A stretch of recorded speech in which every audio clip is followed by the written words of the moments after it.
Hi guys, welcome back to the Fermented World channel. Today we're going to be having a look at the Pyser, which is a mead made with pear juice instead of water. So it's kind of like a cider, which is a apple mead using apple juice, but I've named it Pyser. I don't know whether that's what it's actually called, but that's what I'm calling it. So let's get into it. What we're going to do first of all is we're going to take a hydrometer reading. We're going to see where it's at. This was started on the 13th of last month, 13th of September. So it's been going for a long time. Reason for that is I've been waiting for these fermentation stoppers, which is potassium sorbate. And I'm also going to need some Camden tablets as well, which I shall be crushing. So, let's take a hydrometer reading to boot, so that we know where we are with that. I also need the Black Book of Justice and the Pen of Corkiness. It's actually made out of cork and bamboo, apparently. Looks like plastic to me. But anyway, we won't argue with them. So, I opened it on the right page. So this started at 1.126, so quite a high start gravity. Now, if it's gone dry, which after that amount of time, there's no chance of it actually having any sugar left, really. There was still minimal activity in the airlock, which could signify there's still sugars there, but after that amount of time there shouldn't be. It's probably just picking off the last stragglers. Now I'd be surprised if this wasn't actually 0.990, which is the lowest it can go, which is the actual density of alcohol itself, which means there is no sugar left in there. Well, that is actually surprising. It's only gone down to the 1. So we're going to have a little taste of this. We're probably going to back sweeten. I am prepared to back sweeten because that is what we expect to do. Before I do anything else, let's write down the date. What is the date? I'm going to guess at the 6th. No. Let's make sure that we get it right. It's the 5th. So on the 5th of September. No, it's not September, it's October. 5th of Oct. It is 1.000. So it's dry. No remaining sugar. Well, there is remaining sugar, but minimal. Minimal remaining sugar.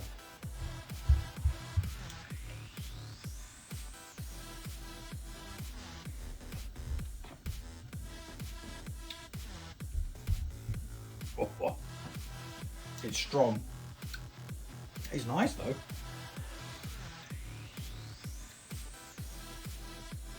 You can definitely pick out the pear juice and the honey as well.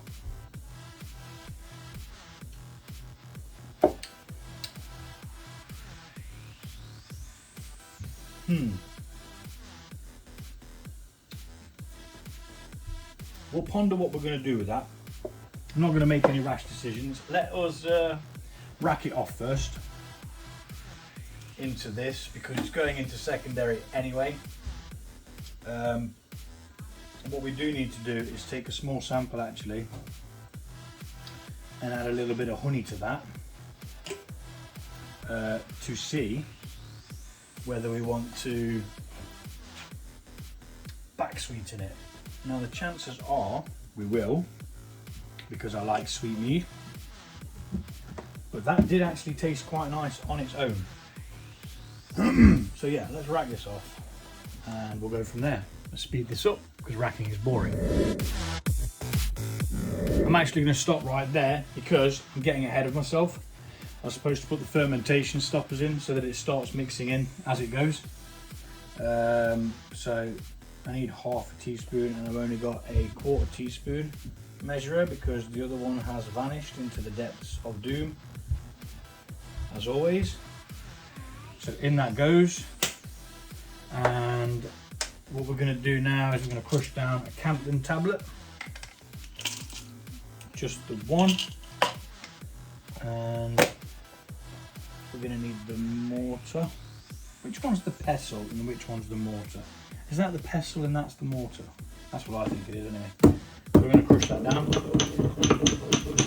Why, I always say this, I do not understand why it does not come down in a powder, a ready powdered, where you can just put whatever amount of it in as you need. That just makes so much more sense to me. But yeah, that's me. That's the way my brain works. Because it would mean just one less thing to clean each time. And you'd probably get a better, what do you call it, consistency as well. Because where a lot of that gets stuck to the inside of there. And you get the powder, I get enough of it that it does its job, but yeah, what are you going to do? Nada. That's what you're going to do. You ain't going to do nada. Right, let's get that in. So, fermentation stoppers and Campden tablets explained before we go on to continue with the racking. The potassium sorbate is the fermentation stopper. What it does is it encircles any yeast particles and stops them being able to consume any more sugar, therefore stopping a fermentation and making no more CO2, which means safe to bottle because it's not going to go pop. Your Campden tablets actually sterilizes your water and, to my knowledge, removes oxidants, bacteria and contamination, yeah, and stuff like that. So basically it sterilizes the water so that when you move it from one thing to another and again, it doesn't oxygenate, and yeah, it just makes it a little bit more safe. Some people don't use them, that's perfectly fine. I do, but I choose to. So if you choose to use them, use them. If you don't, don't. Simple as that. So back to the speeded up racking, and that's going to mix that in. We will mix it in again after, because what we want to do is we want to decarbonize this before we put it into secondary, and then we'll do it again before we bottle it.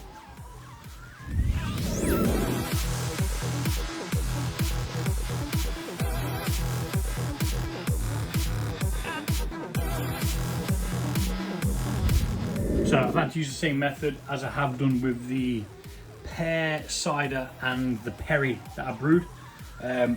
You have to kind of like strain it off, or you do lose a lot. Like, so before I strained that off, then it was at it was about 2.5. So now it's up to the 4 litre mark. So it's a big difference. It's still dripping in. We are going to get rid of that though, because we're not too bothered. We wanted the main of it. It does add a cloudiness, but it'll all settle out in bottles, if not in secondary. But yeah, you do lose a bit. A way around it, I'd probably say maybe run it through to begin with. Run your juice through a very, very fine cloth if you're using store-bought stuff. Because even with like pressers, when they press their fruits, they do use a sort of bag as well to keep back a lot of the fibres and stuff like that. So you don't really want that fibres in there. And we're gonna then rack that off into a clean demijohn. Didn't expect that to happen.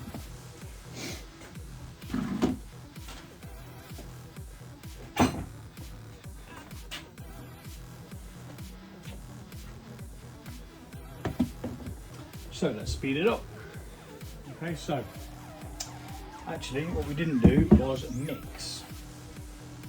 We want to mix it while it's in this, just because it makes it a lot easier.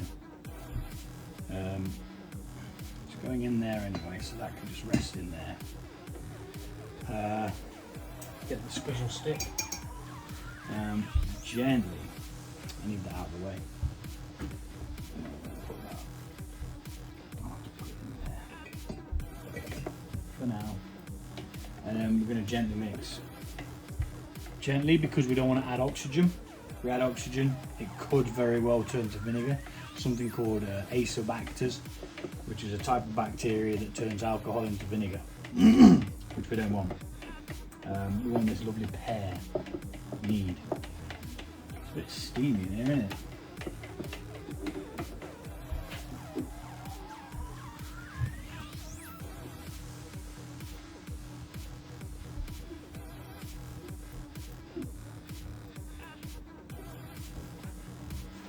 Just because.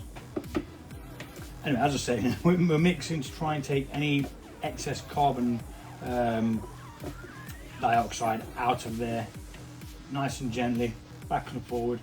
We're not getting a lot, to be fair, and to be honest, it's fermented. It's been there so long it would have degassed naturally. So we're not worried about that. I'm going to need a teensy bit more in here for the test of whether we add some honey to this. I mean, to be honest,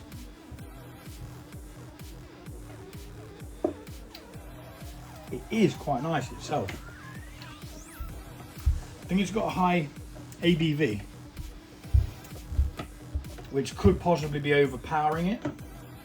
You do get the fruitiness, but at the same time, there is a lot of alcohol in there, which I will find out what it is and I'll put it up on the screen shortly. But until then, we need one that's already open.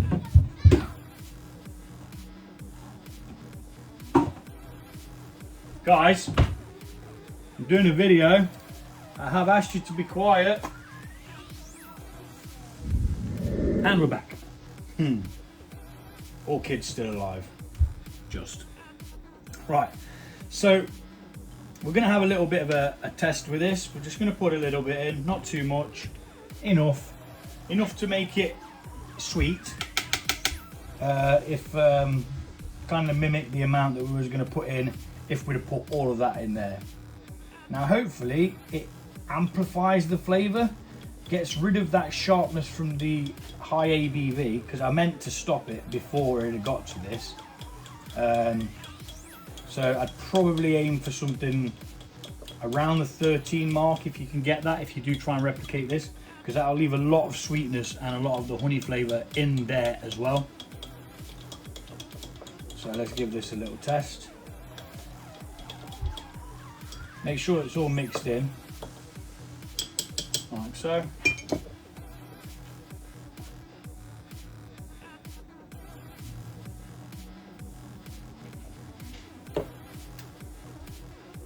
Maybe too much honey,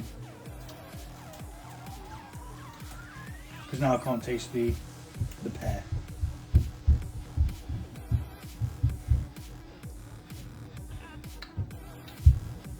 Way too much. But I may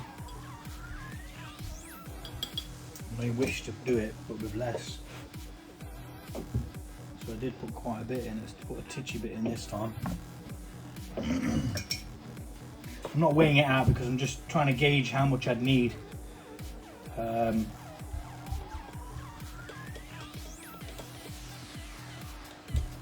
mean, as nice as that was that I just drank, it's a bit too sweet. You can't tell what it is that you're drinking. You may as well just be drinking a normal mead.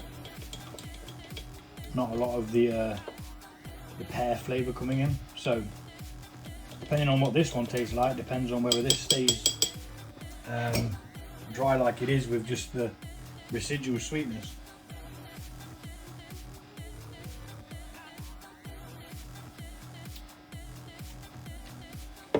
I'm going to have to compare it side by side. Oh, I think it's going to stay dry.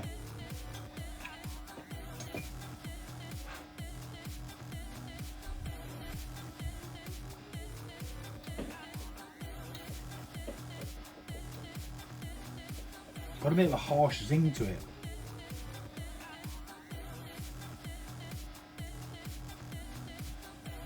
Where that's a bit more palatable.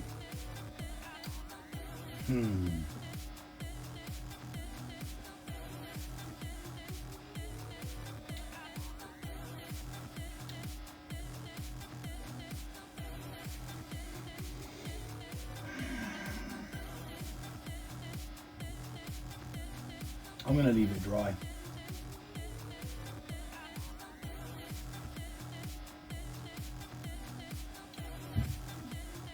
Yeah, it's got that zing because of the high alcohol. Well, I assume high alcohol. I haven't actually checked it yet. But you add honey, just kind of dampens the actual flavour of the pear, which, like I say, makes it pointless putting the bloody pear in the first place.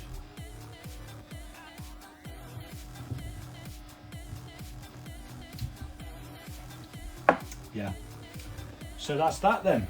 We're not actually back sweetening this, which I am very surprised at. I would have assumed that it would have been back sweetened. But hey, that's just how it goes. So hoy this up, and then that's going to go into there. We'll speed this bit up.